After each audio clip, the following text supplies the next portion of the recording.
Airports continue to delay flights. They should not be going through what they're going through. ICE agents sent to manage the situation.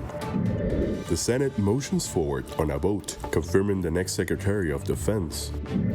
And the war in Iran leads to rising costs. Our food supply is national security. Targeting grocery prices and essentials. These stories and more coming up on Newsbreak. Good morning, South Florida. I'm Para Siriñano. I'm Ana Valentina Rodriguez. Today is Tuesday, March 24th, 2026. Live from the Lee Caplin School of Journalism and Media in North Miami, this is Caplin News. And as the government shutdown continues, relief is coming in for overwhelmed TSA agents. This morning, airports continue to face a long TSA line and flight delays because of the partial government shutdown. The DHS is sending ICE agents to assess TSA workers whose paychecks remain on hold. CNN's John Loring has the story. I mean, we got here at 4 a.m. We have a flight at 7:30. Thought we'd be safe enough. Long lines at many airports nationwide, including JFK in New York, Louis Armstrong New Orleans International, and Orlando International in Florida. As an officer here, I apologize to every one of these people here because they should not be going through what they're going through. And Hartsfield-Jackson Atlanta International is living up to its title as the busiest airport in the world. This isn't even the security line. This is the line to get to the security line. So, might be here a while. Atlanta Mayor Andre Dickens confirmed ICE agents will be at the airport starting Monday. They'll be under the guidance of White House border czar Tom Homan. We're simply there to help TSA do their job in areas that don't need their specialized expertise, such as, screening through the X-ray machine. TSA workers haven't been getting paid because of the partial government shutdown, causing many to call in sick or quit, resulting in lines significantly longer than usual. I have an idea for Donald Trump. Instead of sending ICE agents to harass travelers at airports, why doesn't Trump get his act together and agree to pay the TSA workers and get the Senate Republicans to do so? I'm John Lawrence reporting. New York's LaGuardia Airport is open once more this morning as authorities begin investigation of the collision of a plane and fire truck that took the pilot and co-pilot's life. Officials say they have retrieved the plane's voice and data recorder by cutting a hole in the roof of the plane. Some investigative teams are still en route to LaGuardia after being caught up in the delays yesterday. The FAA says a runway will remain closed until Friday morning. 2 people are dead this morning after a helicopter crashed into a warehouse in Boynton Beach. It happened yesterday just before 2 p.m. when the copter tore through the building's roof. Police confirmed the warehouse was empty at the time, meaning the only casualties were the 2 on board.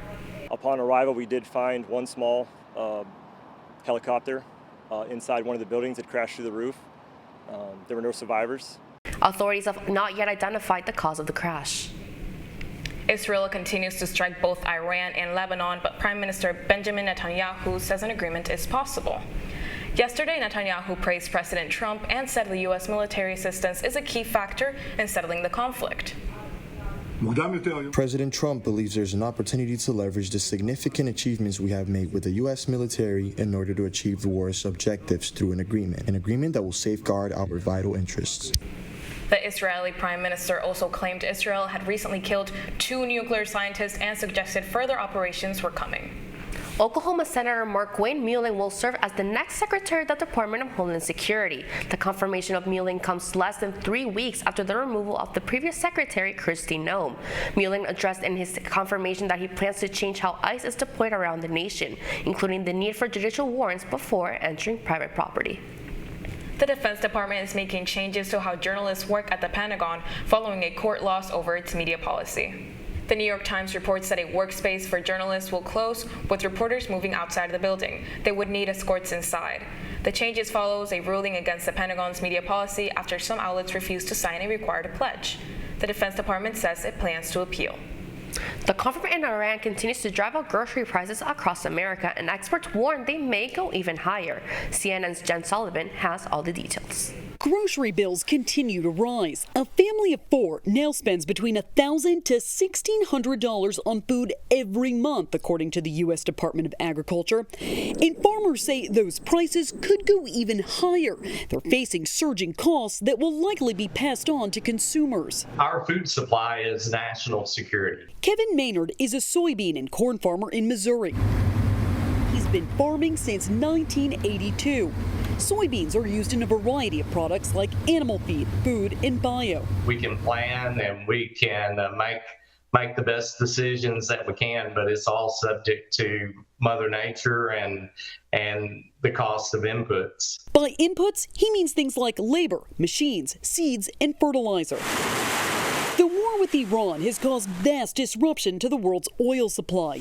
Most fertilizer is made from products from the energy industry. So as oil and natural gas prices rise, so does the price farmers pay for the necessary ingredient in their crop cycle. I'm worried because most farmers have taken equity out of their farms for the last 2 years to just be able to keep going. And now is the time farmers like Maynard are getting everything ready that they need for spring planting season. We made a budget to put in a crop, and overnight we saw the production of that crop increase by about $53 an acre. They're also facing surging gas prices. Most farm equipment takes diesel, which is averaging over $5 a gallon nationally, up 42% from a month ago.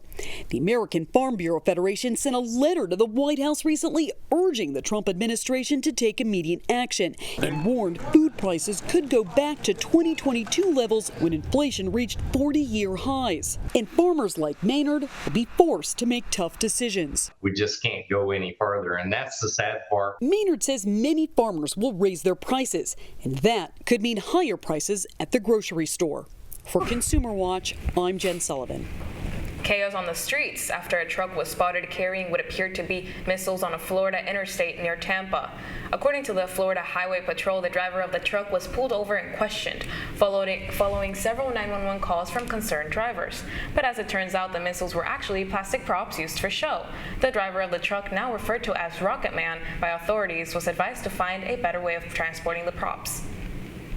A former NFL player continues his legacy out the field. That's still ahead, and so is the story. It has showed me on that there's bigger things out there. Newsbreak will be back in 2 minutes.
Radcliffe Art and Design Incubator is the velocity accompanying the fellow's rudder, as in a boat.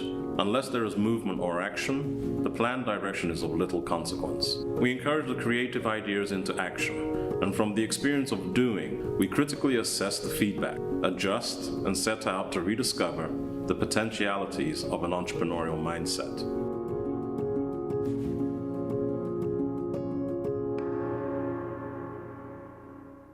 Stand precise, no margin for error.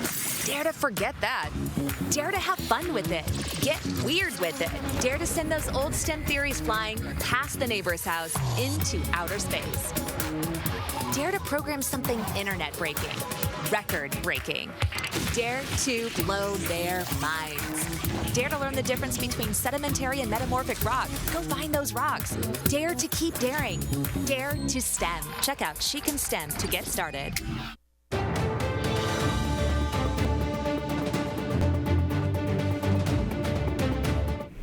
As South Florida Foundation empowers the younger generations, the Henry Crockett Foundation has been around for several years, making an impact on children's lives in South Florida. Caplin News reporter Dawn Booth spoke with the founder and has more. Former NFL linebacker Henry Crockett is continuing his impact off the field. working directly with local students through mentorship and education. Today, we get an inside look at how he's helping shape and continue opportunities for the next generation. If you really want to make an impact, you got to be consistent with what you say you want to do, and whatever you say you want to do, you got to do it. And like I said, the kids are very savvy, and they're savvy at a young age, so they recognize it. The thing is, when you wake up every morning, it's like your passion, so you just figure out things. So kind of that is actually how my title came to be, Director of Innovations, because I'm always creating and trying to find something new for us to do, for us to truly inspire our youth and get them outside that 25-mile radius. Coming here, it has showed me on like that there's bigger things out there. I would say mostly before this program I was thinking of going to school in Florida, but with opportunities that we have, there's always like out-of-state schools, and they teach you how to let's say apply yourself as well to go to those schools. While his football career put him in the spotlight, Crockett says empowering the next generation is the legacy that matters most to him. I'm Dawn Booth reporting for Caplin News. A meteor rocked parts of Texas over the weekend, and one homeowner has a good reason to say it was a little too close for comfort. People near Houston saw, and some even felt, a meteor disintegrate overhead. And one woman says she may have had a much closer encounter. According to NASA, a 1-ton meteor entered the atmosphere, releasing energy equivalent to 26 tons of TNT. Officials are also looking into reports that fragments may have hit a home. So I come on over here and look. There's a hole in the ceiling, a big dent in the floor. According to KTRK, James is looking to contact NASA to try and confirm the authenticity of the cosmic crashdown and get her roof repaired. Despite speculations of retirement, NFL superstar Travis Kelce will be playing in the 2026 season. The 36-year-old reportedly signed a nearly $58 million contract extension with the Kansas City Chiefs for a 3-year deal. Official details of the extension have not been released at this time. However, he will get $12 million in guarantees. You're watching Newsbreak, and we're coming right back.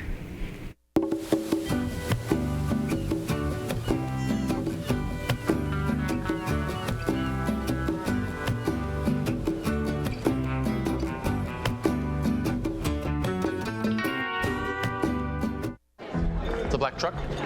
Hey, Christina from accounting. Yeah, hi. Hey, I used to date a girl named Christina. Oh, really? Yeah, and then she dumped me for my best friend. You want to see some photos of them that I took? I don't. I thought we talked about this, buddy. Buzz and overshared again? Yeah. Yeah. I'm gonna call a car. That's a smart idea. So yeah, I know, that's why I did it. Hey, you're gonna get back to the top of the mountain. Does that mean I'm gonna get back with Christina? No. Oh. No.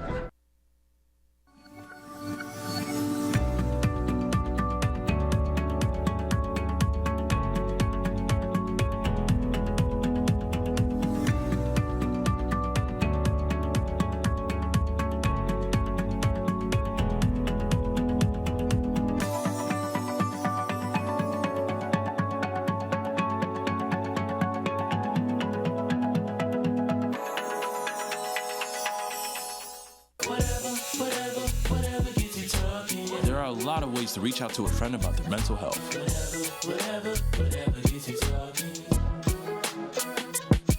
Learn how you can help at seizetheawkward.org. Bill is a family man. He invests his money wisely and provides a good life for his children.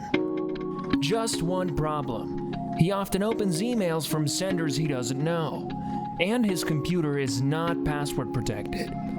One day, Bill checked his bank account and 94% of malware attacks originate from emails. Don't be like Bill. Take your cybersecurity seriously. And that's all the time we have for Newsbreak. I'm Paula Sirignano. I'm Ana Valentina Rodriguez. Get more news anytime at caplinnews.fiu.edu.